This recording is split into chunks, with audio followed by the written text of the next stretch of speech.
এই যে দেখেন বোট দেখা যাচ্ছে, এগুলো আসলে এই যে খাল একটা, এটা নদীও হইতে পারে। ইংল্যান্ডের নদীগুলো এরকম সরু সরু হয়।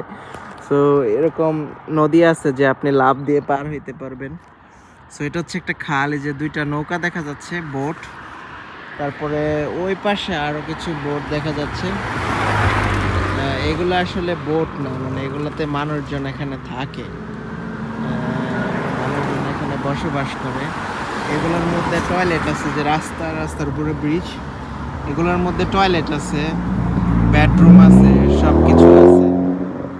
বাংলাদেশের যেরকম যে বায়দা বেদে যারা এক জায়গা থেকে আরেক জায়গায় গিয়ে থাকে, ওই যে এরাও সেরকম আর কি, এক জায়গা থেকে আরেক জায়গায় গিয়ে থাকে। এই যে দেখেন এই বোটগুলা, এই যে বোটগুলো, এগুলোর ভিতরে পুরা বেডরুম টেডরুম সব কিছু আছে। বাট একটা জিনিস হলো এরা এক জায়গায় বেশি দিন থাকতে পারে না। আই থিঙ্ক 30 ডেজের মতো এক জায়গায় থাকতে পারে, এরপরে আর থাকতে পারে না, মানে জায়গা চেঞ্জ করতে হয় কয়েকদিন পরে পরে।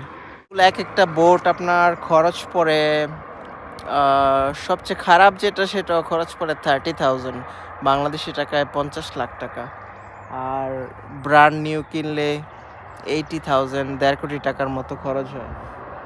সো এদের একটা সুবিধা হলো এদের কোনো ট্যাক্স দিতে হয় না, এদের কোনো ইলেকট্রিসিটি কস্ট নাই, কিচ্ছু নাই। মানে শান্তিতে থাকতে পারে আর কি, কোনো বিল টিলের কোনো ঝামেলা নাই আর কি, নিরবচ্ছিন্ন একদম শান্তির লাইফ।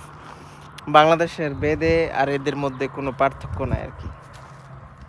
সো ভাবলাম একটা ইন্টারেস্টিং জিনিস আপনাদের সাথে শেয়ার করি, ইংল্যান্ডের বেদে। আগে কখনো দেখছেন?